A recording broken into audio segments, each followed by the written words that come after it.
What's up, everyone? Welcome to another edition of Processing Blue, where we process blue for you. I'm Alex Zietlow. He's Mike Kaye, and we are Carolina Panthers beat writers for the Charlotte Observer. We're in the studio today.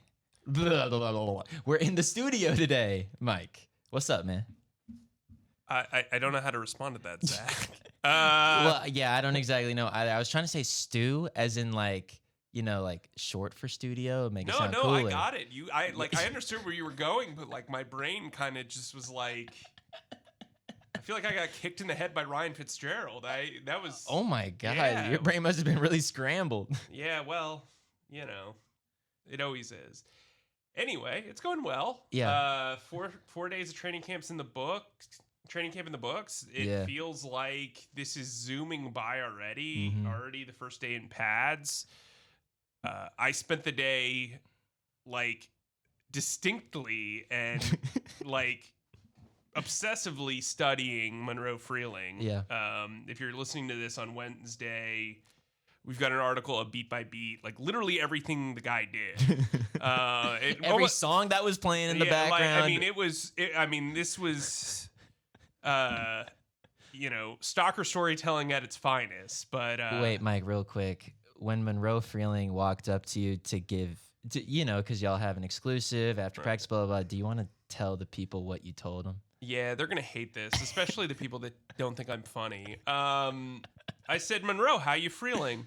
And he said, I'm freeling good. I mean, he got it. That was great. He got the bit.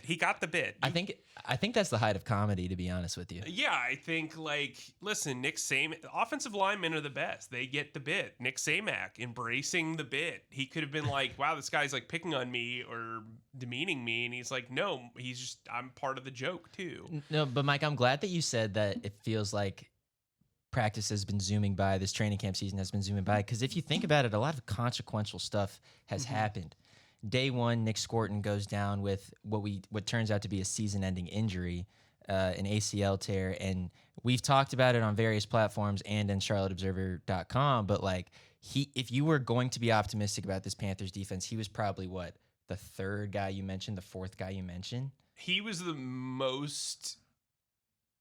I thought he had the highest upside of any returning player on this team, offense or defense. My goodness, I think he was. If there was a guy you didn't want to lose, he'd be in the top 8. And I think it's a shame, but Prince Leumon-Milan's got to step up. They're paying Pat Jones a lot of money. But you mentioned it. It does feel like the injuries are piling on. Every time I tweet a new thing, it feels like somebody is weighing in or like, oh, why can't we have nice things? J.C. Horn returned. That's good. On Tuesday. Unfortunately, though, in the middle of 7-on-7 drills, in the middle of 11-on-11 drills, Mitchell Evans went down. Looked like an apparent left ankle injury. Dave Canal said after practice that the training staff was optimistic that it wasn't a major injury, but he's going to have more tests done. Mike Jackson returned today, got himself in a brouhaha, but well, I wanted to mention that firstly on the Mitchell Evans front, he went on his Instagram story and said that it's just an ankle sprain, I'm good. So that's how the Gen Zers give updates on their injury nowadays. They just go on their Instagram story, which is cool. I'm chilling with that.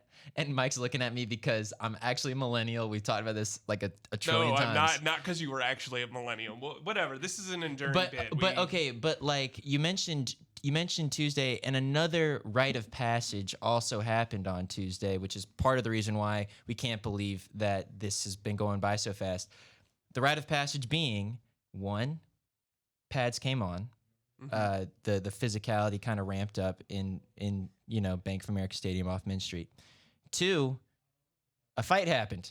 Who would have thought pads come on and a fight brews? I mean, particularly not me. Particularly when you get a guy like Felipe Franks going up against Mike Jackson. I mean, that is just a cocktail for chaos. Combustible elements for sure. Yeah. To just go into it, what happened was Felipe Franks and Mike Jackson somewhat started jawing at each other.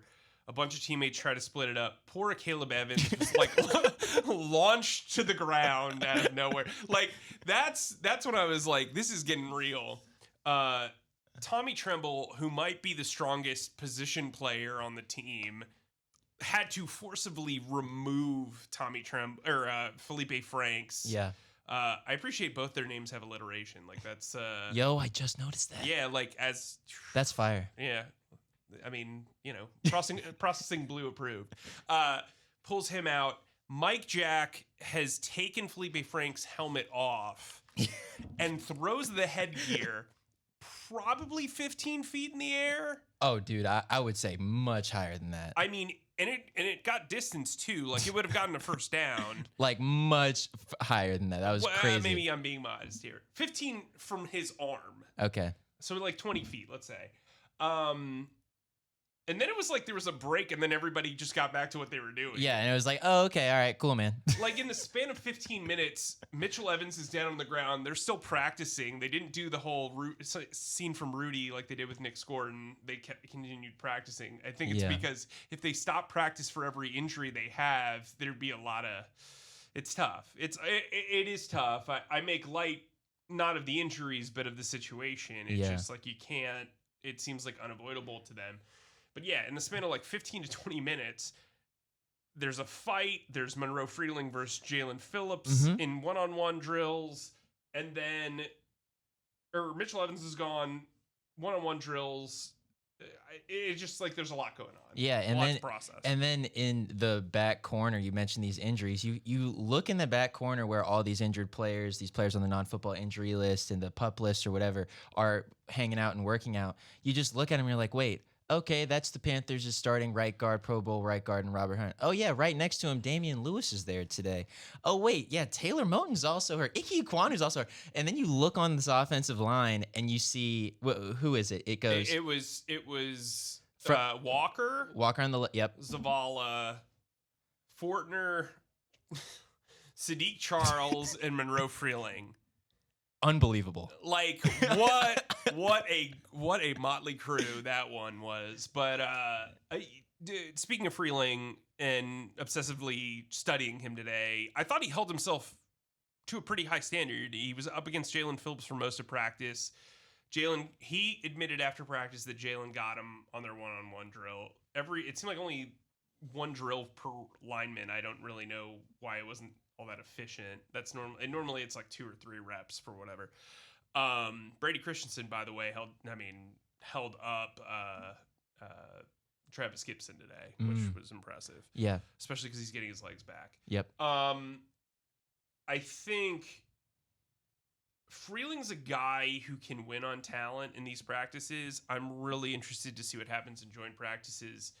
Phillips, as we know, is a pressure cooker guy. He's not really a sack guy. So what you were seeing a lot was Jalen Phillips speed rushing and Monroe trying to guide him out of the pocket clean. And for the most part, I thought that Freeling held his own. He looked pretty good. Canales and Phillips said as much after practice. It was a good first pad of practice for him. He hadn't had true football contact since July 1st or January 1st. So 208 days. Mm-hmm. That's a lot. Yeah, no, that certainly is a lot. And we'll go into a little bit more detail about how individual players have played over training camp. Actually, let's just do it right now. If you're in a good spot from the perspective of, do you think that we covered everything from Tuesday's practice? Or I think I talked a lot. Okay, well, let's bring some structure to this. So for the rest of the podcast, Mike and I will go over, our respective MVPs from training camp so far. And again, it's only been 4 training camp practices, only one of which has been padded practice. But still, there's been a lot of live reps, a lot of 7-on-7, 11-on-11s that we can kind of pull from. We're going to talk, so that's the MVPs. We're also going to talk about players whose stock is up at this point in training camp, who we're thinking, oh my gosh, they're impressing us. They're kind of exceeding expectations. And then we're also going to talk about a couple players whose stock is down. They're not living up to the expectations. And if they want to make this team, they're going to have to do more. Mike, you want to start with the MVPs, or where do you want to start? Yeah, so Alex and I, before the show, we both had the same 2 guys that we were talking about. I'm going to let Alex present the offensive guy. I'll take the defensive guy, and then we'll kind of go from there. Is there a reason why you're letting me I mean, as Zach knows, I really like to put Alex in the spotlight for him to shine, and there are certain guys that Alex could wax poetic about and get romantic about their style of play. So, Alex, without further ado, the Processing Blue MVP of the first week of training camp. Jalen Coker. He's been awesome. No, he's been unbelievable. Awesome. And dude, that was a one-handed catch. I promise you. So, can you take it from your perspective? Okay, so we're setting the scene. It's a one-on-one drill. Jalen's getting manhandled because, like, what was it against Robert Rochelle? Yeah, Robert Rochelle has a very unique approach to coverage.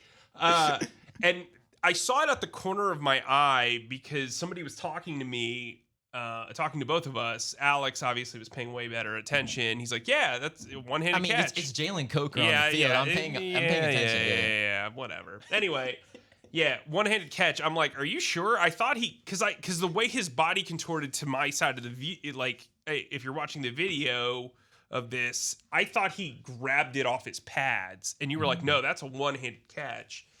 And so we bickered about it, and then of course, because Panthers social media can't publish any of like the actual good plays.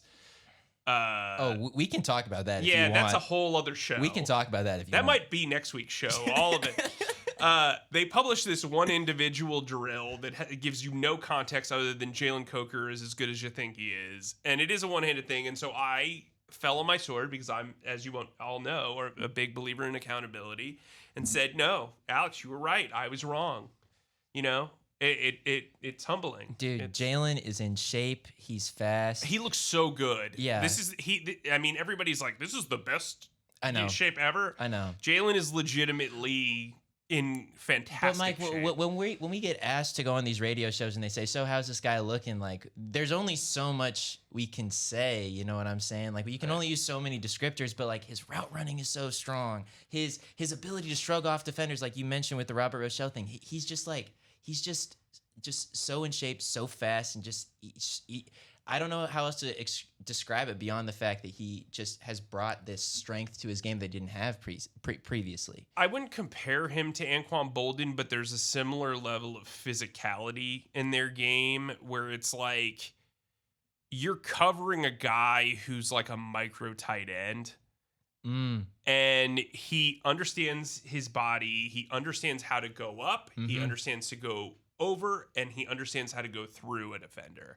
And I think he is a guy who has taken the last 2 off seasons to heart. He hasn't always been in the best shape. Specifically his rookie year, he looked winded quite often. I think he has matured not only his game, but his body as well. And I think he is in for a very big season. Yeah, you can tell there's a comfort level too. And I imagine that comfort level comes from being in the system for 2 years, but also from getting that contract extension. I don't know if you can overstate it, really. And this is not to say that Tetairoa McMillan hasn't shown up. This is just to applaud what Jalen's done. And really, the offense didn't seem to do all that much today specifically, and the only splash play was furnished by Jalen Coker. So I think we're pretty safe to say that he's the MVP of the offense. One note, during warm-ups, he threw a ball 40 yards. Excuse me, it was 35 yards to a trainer, and it was like a perfect throw. So just put that out there. We might not be allowed to be saying that stuff, man. I didn't say, it wasn't during a play. He was just having a game of toss. Just saying, was impressed by his arm. What about the defensive side? Well, if I don't get sent out of here by the Panthers, launched like a Looney Tune, Jalen Phillips. And not for the reason probably you're thinking, just because it is one day of padded practice. He looks so athletic. Freeling did well today, but I think Jalen has looked the part. And that was a concern I had. I would also put Devin Lloyd in this category. I thought Devin Lloyd has done a really good job communicating. He's good in space. They're not really targeting the middle of the field. Tight end. You and I were talking before the thing, and I don't know how much I've noticed tight ends really making plays, and we'll get into that later. Yeah. But I would say Jalen Phillips is a guy that looks the part. I think he's being good from an intangible standpoint, and we just kind of got to see it. I mean, his value is kind of maxed out with Scourton being gone. I mean, you have to keep Jalen Phillips on the strong side, essentially. Yeah. You did say, like, and even in Monroe Freeling's great day, didn't Monroe also admit, like, yeah, Jalen got me once or twice? Yeah. Oh, no, he definitely did. There was a couple where he got stonewalled, but the problem with these kind of practices, especially like early on when they're integrating pads, is that everybody's timing's off. So if you're late off the ball, or your hands are kind of sloppy, or you're not used to all this, stuff. Again, 208 days. It can look a certain way. I think both of them performed well. I don't think, like, 1 sack a game is off of 58 defensive snap. You know what I mean? So Yeah. I think Jalen Phillips is trending in the right direction. It was kind of hard to just nail down a defensive player of the year, just because really for the last the previous practices, you're basically playing catch with defenders. So obviously JC's been out, Mike's been out. Derek Brown had a pretty good day today. Okay. There was a good rep that Fortner had some pretty good reps.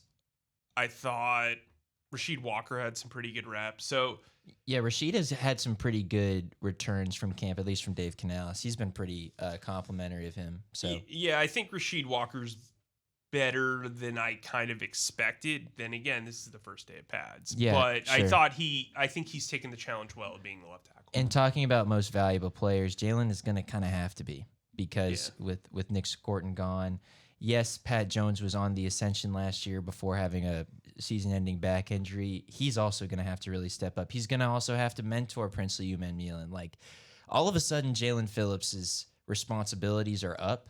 And if you take what opposing offenses were doing against Nick Scourton last year, pretty much the Panthers' best pass rusher last year, they were double-teaming him on like a third of his pass rush attempts. Right. Jalen Phillips better expect the same thing. Yeah, if not more. I think, too, before we move on from this segment, some folks are going to be like, what about Bryce? And right. I think we have kind of... It's been a weird offseason where we haven't talked about Bryce as much as you would kind of expect. Mm-hmm. I will say this. This happened since our last podcast, but I thought Sunday was maybe his best practice in camp as a pro. Oh, that is that's really generous of you. I think. Well, he was really good. Here's why. Here's why I would say it. There was no wasted rep from him. No. Even like his poor like he had one pretty bad throw that was like skipping a stone, but I thought he handled the offense really well. He looked like it was the first time that we've seen from him, especially this offseason, where I felt like, okay, that's a 3-year pro. All right, he's been in the league for 3 years. Yeah. Well, you made a really good point too while we were discussing, and I was just like, man, Kenny Pickett, particularly in OTAs and a little bit less in training camp, but I was like, man, Kenny Pickett loves to just like scramble a play dead. And you were just like, yeah, you know why Bryce doesn't do that? It's because he wants to actually get the most out of a rep. Right. And to your point about not wasting reps, he has not done that.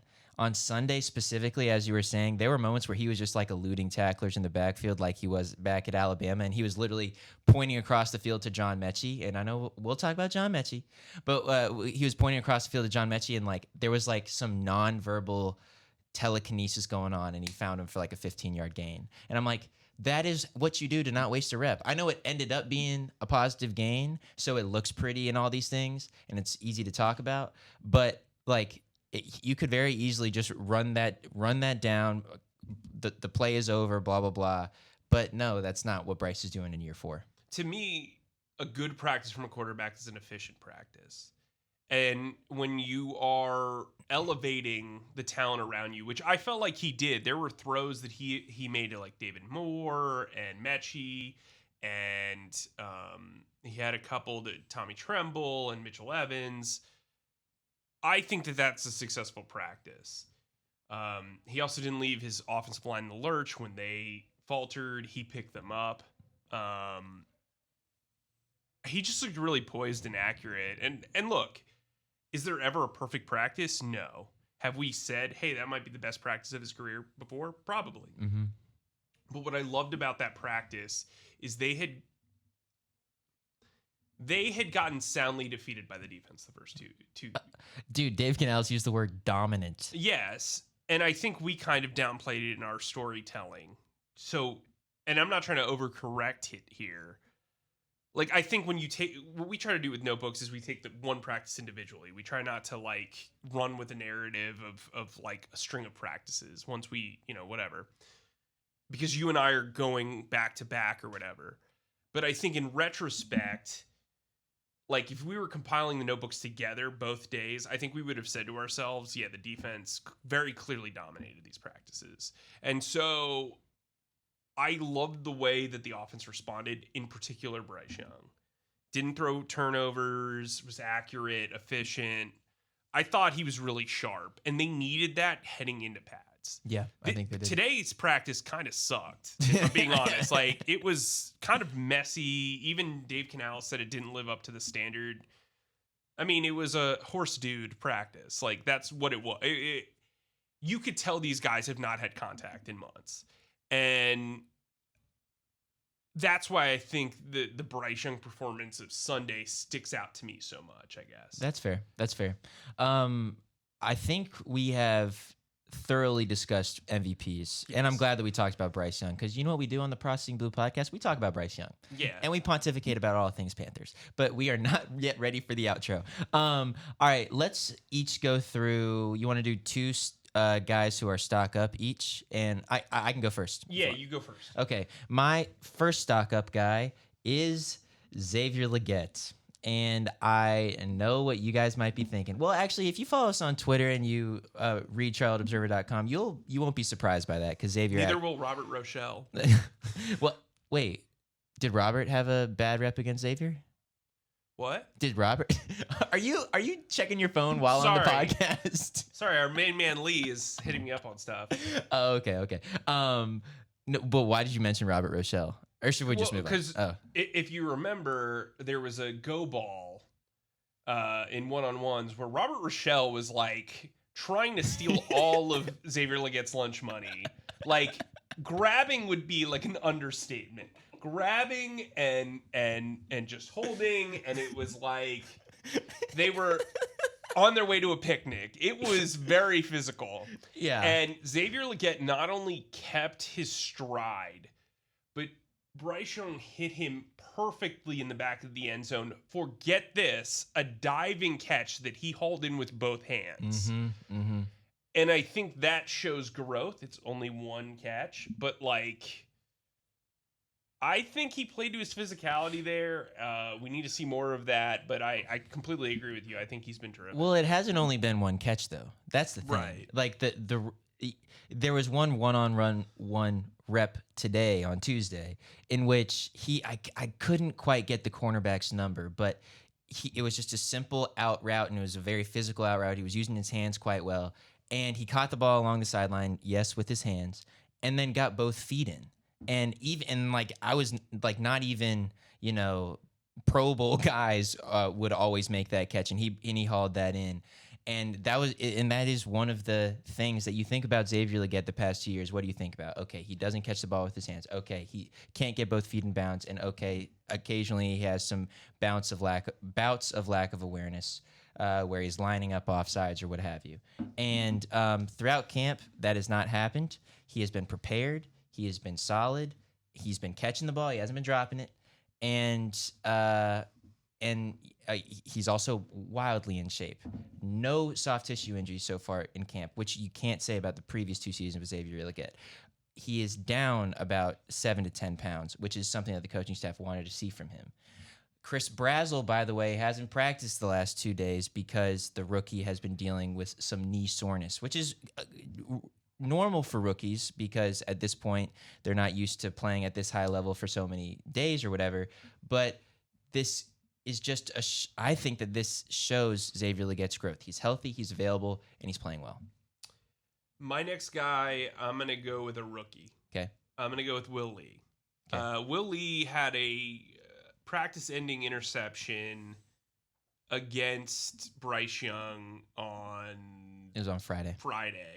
Really impressive play towards the sideline. They are giving him a boatload of first-team outside cornerback reps. Because they got nobody else, though. At least at that point, because Mike Jackson and J.C. Horn were both hurt. But if you remember last year, there was like a string where J.C. wasn't playing, and the guy that got those reps was Corey Thornton. Yep. And I think Corey benefited incredibly from those reps. One, because he was top of mind. Two, I think he showed some versatility. Mm-hmm. And three, he bonded with the main dudes because J.C. Horn works after practice with each of these guys when he's injured. J.C. is not the type of guy that just takes the day off. Mm-hmm. And so I think that's really important. I love Will's energy. He has not been perfect. David Moore cooked him a couple of times on routes for touchdowns on Bryce's day of days. But like, Will Lee to me is responding very well to playing zone. I think he's a smart player. I think he's eager. I was expecting him to be a little bit more handsy, not the full Robert Rochelle, but like I was expecting him to. Wow, what a birth of a bit right there. Oh my Lord, I can't wait. I think Will Lee is a guy that, like Monroe Freeling, is going to have to learn his body and learn his technique because his physical tools are tremendous, especially from a length and lever standpoint. I like the way he's responded. They are throwing these rookies into the fire in a way that they have not before. And here's the thing. I was criticized a lot for the last 2 years for saying Ejiro Evero does not rush rookies onto the field. What's happened the last 2 years? He has not rushed them onto the field. This might be a change in philosophy. It might be a change in the talent level. It could be just they don't have any more guys. Wait, so who was criticizing you for that take? Because it's literally rooted in fact. Well, the internet people. Okay, well, I would get responses on Twitter like, "What are you talking about?" Blah blah blah blah. What blah, are you blah. talking about? What are you talking about? It's like I literally presented facts. Like I don't know. Media literacy is problematic these days. Well, but you know what isn't problematic? Your next guy on this. I think this is an interesting segue to talk about Corey Thornton as a guy who's stock up because you're mentioning Will Lee has had a really impressive camp to date, and you're impressed by how he has handled himself on the outside. Mm-hmm. The Panthers, when their secondary is healthy, will not need a third cornerback on the outside. They'll need a nickel corner. And they'll need someone who has the profile, I think, of Corey Thornton, who has the strength of Corey Thornton, and just like the general competitiveness, understanding of the system, et cetera. Also, if memory serves, he was also quite good against the run. Yes. Which is wildly important for nickel corners to be in the EJ system. Through camp, just generally in one-on-ones, he has raised his hand for every single important matchup. He was matched up with Tedero McMillan twice today on Tuesday, and he fared pretty well against him. Of course, I say that T-Mac did catch both balls. But you can see one of them on my Twitter. I put it up. So T-Mac did catch both of those reps, but like it wasn't for like a massive gain. There wasn't a ton of separation. And Corey has he just hasn't shied away from the moment. He didn't shy away from the moment last year, and now he's getting more opportunities. And guess what? This is the same Corey Thornton. Anything to add about him? Or I think he's been good. I mean, I think like he's having a Jalen Coker type style glow up in a lot of ways. Like he knows he's good. He knows he's in a good position, and he's playing to the part. That's good. This other stock up guy, I alluded to it on social media. This is so silly. I mean, like, it's not... go ahead. But, like, unlike social media, this is real life. And Jasim Reed has been tremendous. I think... He has been tremendous, but who's he catching balls from, bro? That makes it even more tremendous. The guy can't... Okay. I gotta watch what I say. Kenny Pickett's ability to throw is always in question. And this guy is out here catching literally every pass that comes his way on on Sunday, he caught a pass over 3 defenders in the back of the end zone That during was 7. sick. I mean, it was That one was of the best catches I mean, it was literally right in front of us. Yeah, we were like standing right next to each other. Well, just full disclosure, Mike hasn't been able to have the best internet the past couple of days, so he's had to stand right next to me to use my hotspot. And we were just standing there, and then this deep play happens. Jasim Reed somehow catches the ball. There must have been a flag thrown on this play too, and we just both like kind of look at each other like, what just happened? Like it was insane. And then 3 players just come screaming by us. Wow, it was crazy. And then mentally, I was just like, I told you so. I mean, that's fair. And I'm not even trying to say that Jasim Reed hasn't had a great camp. He had a good rookie mini camp. He has been there. But this is the thing. And part of the reason with the stock up, stock down thing is is there stock up to make the 53-man roster? Is there stock down to not make the 53-man roster? And bro, he is just so buried in this wide receiver depth chart that I just don't think that he can do it. You're smiling. I'm going You're to say smiling. this again. He will lead this team in receptions and receiving yards during the preseason. Okay, and he will look the part doing it. His one issue is, can they find a role for him on special teams? Because if not, he's the 6th wide receiver and he's inactive on game days. But I could also make that argument for Jimmy Horn Jr. and John Mechie. What do they do on special teams? Well, unfortunately, this might just be the perfect time. Not a whole heck of a lot, right? This might be the perfect time. Oh, I'm not. You're not done. I'm not done with Jasim Reed, okay? I won't name the player, but he was being veterans get carted off the field afterwards, not for injury. And I saw a wide receiver, and I said, "Hey, how are you?" And he goes, "Good. How are you?" And Jasim Reed was on the back of the cart, and I said, "Well, I'm not Jasim Reed." And he said, "Yeah, that's a fair point." Guys see how good he is, and I think for them, I'd rather if ideally for a 6 wide receiver, if he's not going to be active on game days, I want to know that if a guy goes down, I can put him into the offense and he can go do stuff. I don't want a Chizina type guy. Like, I don't want a special teams only guy. I want a guy that I know can play all 3 wide receiver spots. He's going to catch the ball if it's thrown his way. I don't care about special teams if he's my 6 wide receiver. This is a guy I want to develop. I don't want to let go if I'm the GM. And I think you guys are going to see this in the preseason. You might even see it at FanFest on Friday. Jasim Reed is a guy who only catches footballs. That is all he does. He's got an uphill climb, like you said, but and we'll get into it on Stock Down because I've got a lot to say about the other wide receivers. But frankly, Jasim Reed at worst has been the 3rd best wide receiver in camp, in my opinion. So right behind Coker and T-Mac. Dude. Who else? All right, aggregators, write that up. Either David Write Moore. that I mean, up. what, your argument's David Moore? Guess who he's catching? No, your argument's Xavier Legette.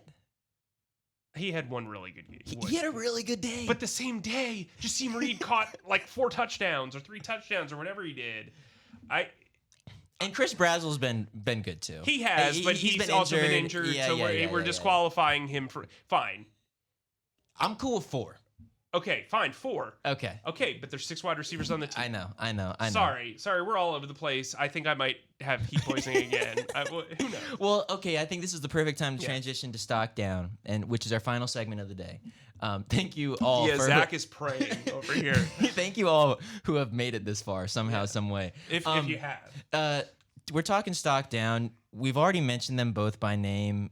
Do you want to just group them together? Jimmy Horn Jr. and John Mechie. Yes, John Mechie, I will give him credit, had a unbelievable move in one-on-ones that he got a catch off of. And I was going to turn to you and be like, hey, that's pretty impressive, but you were on the other side of the field, so it would have been hard for me to vocalize that across the field.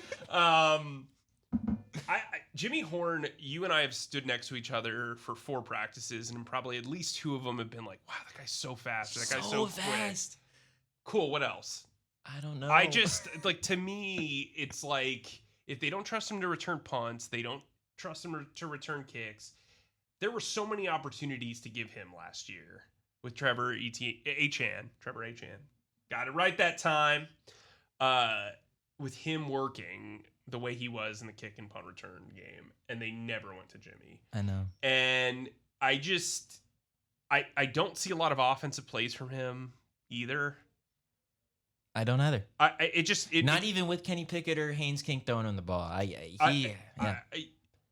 the way, got some positive feedback on Haynes King. They seem I mean, that man loves himself a vertical leap throwaway pass, but he has had some pretty solid moments. As Zach just sighs. I think Zach is disappointed in some way. I'm trying not to look at him. Clearly a big John Mechie guy from the jump. Lifelong fan as of a week ago. And I think that these guys are on the stock down purely because they had expectations attached to them. John Mechie I know that you think that it was we overhyped him, but he had a decent. I didn't overhype him. He had a decent end to 2025 in New York, 2 touchdowns, 250 yards in like 9 games, like 50 something receptions. The stats, if you're box score watching, were fine. Yes, I agree. And he also had that connection with Bryce Young. Secondly, Jimmy Horn Jr. was a guy that the Panthers never really cut loose last year. Could this be the training camp that he finally gets his opportunities? And so they each came into camp with these expectations, and we just haven't seen enough of them, I don't think.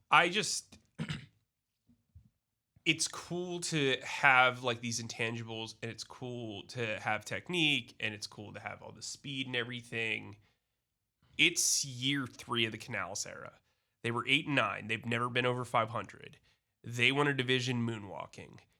It's time to win for them. They don't have time to hold guys' hands, especially when you got like a guy like Monroe Freeling switching positions and are already looking sound. You've got a guy like Will Lee out there playing well. Chris Brazzell has done more in 2 practices of training camp than they have in 4. Also, Princely Uman-Mielen making plays occasionally, too. Yeah, I mean, I just like last year's draft class was terrific. We've documented that more than I think anyone. They've now lost arguably the second best player in the class in scored, and actually I think it's inarguably. And then Mitchell Evans will wait to see what happens there, but like I don't know how Jimmy Horn separates in this competition. I just don't know. It's hard to see. I still have faith in John Mechie. The chemistry is clear. Dave Canales notices it. There is a role for him. I can picture a role for him as a backup slot receiver behind Jalen Coker. He needs to find some way to be involved in special teams, as we've talked about. But I can foresee this wide receiver room having John Mechie in it. It's harder for me with Jimmy Horn. The argument I have against both of them, okay, just like pure factually based. If John Mechie is the backup slot receiver and he can't carve out a role, we knew Hunter Renfrow could return punts. He was benched for half the season. Yep. Once Jalen Coker was back. Jimmy Horn was the guy that was added once they started benching Renfrow. And he never really found his groove and was never asked to return punts. To me, I mean, unless things have changed, which we haven't seen in practice, I don't think that puts them in great standing just on the basis of fact or what we've seen. Now, stuff can change, opinions change, all that type of stuff. It's going to be tough. And look, I get it. People are Alabama fans. People love speed. They want all this other stuff. From what we are seeing right now, I mean, this could all change in the preseason, the joint practices. I mean, Bryson Tremaine, nobody was thinking about him until the Cleveland joint practice. I just think right now it's a tough sale to me because when I watch Jasim Reed, he's catching everything and he's constantly involved. And he doesn't even have the most he doesn't even have the best. Tall, no. Yeah, and he doesn't have the best situation at quarterback. Like you said, he's running with the second team and making Kenny Pickett look pretty good. So it's worth bearing and worth understanding and just keeping an eye on. It's the first week of training camp. I'm not saying either one of these guys is going to get cut, but I feel less comfortable with them even before we did the locks, likelies, and whatever. Yeah, that's fair enough. Let's run through these final stock downs because we know we have gone way over budget. We're way over budget. It's like we're doing the Odyssey out here. Sam Hecht. They talk about budgets in the Odyssey? No, they don't. Oh, okay. Sorry, I know those IMAX cameras are expensive. I just didn't know if they got like a sponsorship deal. Well, I know. Is Matt Damon like, cue the IMAX? Similes are your thing. I'm sorry. I got to stay in my lane. I got to stay in my lane. Stock down. I think Sam Hecht, this was an opportunity for Sam Hecht to really seize this center competition. I agree. And he hasn't quite done so. Luke Fortner has taken, as far as my eyes have seen, every single rep with the ones. It's Luke's job. And it seems like it's Luke's job to lose. We will have more about this. And we do, and here at the Processing Blue podcast, we've talked about Sam and his potential and his athleticism and his just general knowledge of the game. And,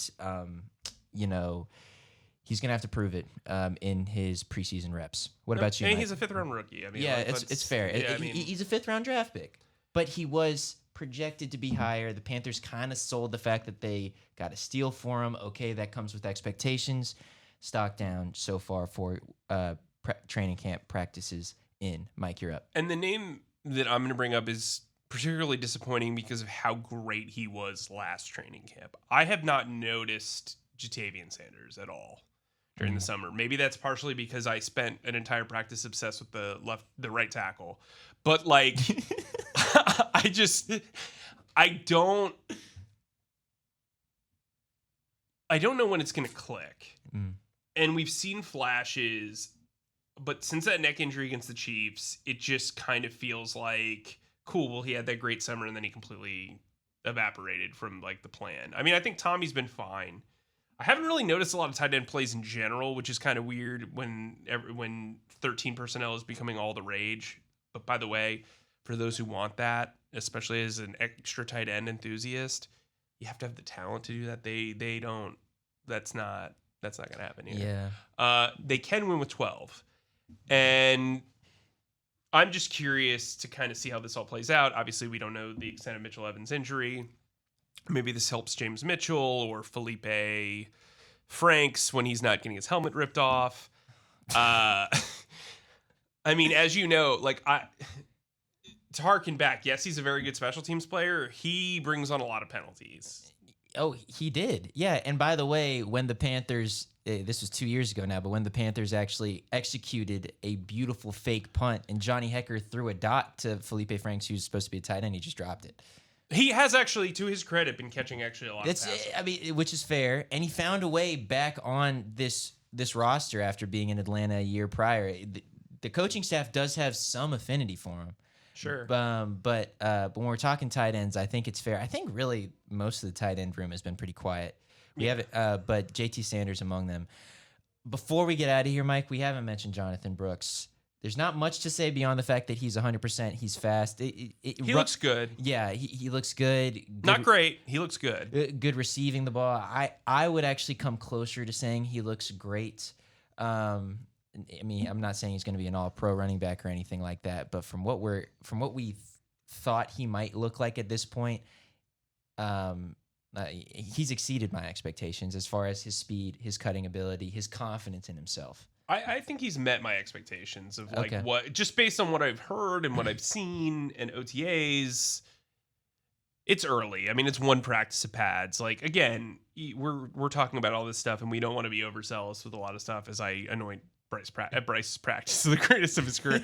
But I think for him, it's gonna be like, cool, you did great here. Let's pile on another one and another one and another one. You know what I mean? Like, you want to stack good practices if you're Jonathan Brooks. And frankly, if I were them, I would kind of manage his workload in a way. Yep, 100% agree.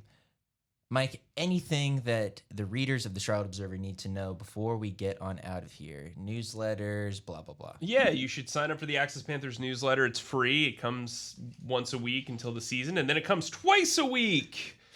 Also on top of that, as I mentioned, I did a beat-by-beat story on Monroe Freeling. Kind of gives you an idea of what a rookie offensive tackle goes through during practice. It's kind of a different way of doing kind of an observations or a notebook because there's other stuff that's going on there. I've done this several times throughout my career, but I enjoyed. This is one of my favorite formats. It's just a different way of reading things. It's very clean. It's neat. It's very, I guess you would say, stylized and stuff like that. But yeah, we're gonna keep ripping and roaring. Yeah, if Tepper Sports and Entertainment comes out with any more stadium upgrade stuff, I'll have that. Yeah, Alex has been just crushing the reporting on the stadium. Humble brag. It is so fascinating. Truly, it is. I mean, if you say so. Yeah.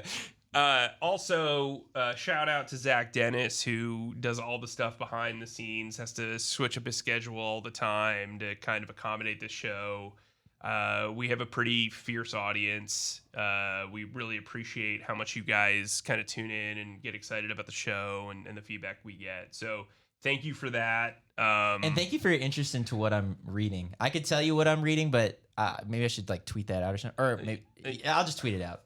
Well, or I could just do it right now. Or no. Speaking of that, next week we're going to have Paul Domowitch on the show. He's going to talk about his Sam Mills book. And I think I've known Paul. I grew up reading Paul, but I've known Paul for the bulk of my beat writing career. Wonderful man, even better writer. Probably would prefer the reverse. He's a wonderful writer and man. Wait, did you just say? Sorry, I zoned out for a second. Yeah. Did you just say he's a wonderful writer and a wonderful man, even better writer? Well, that's what they say about you too. But wait, sorry again. Wait, I would prefer to be known. Honestly, I would number 3 would be a good person. Number 2 would be a wonderful writer. And number 1 would be really good at basketball.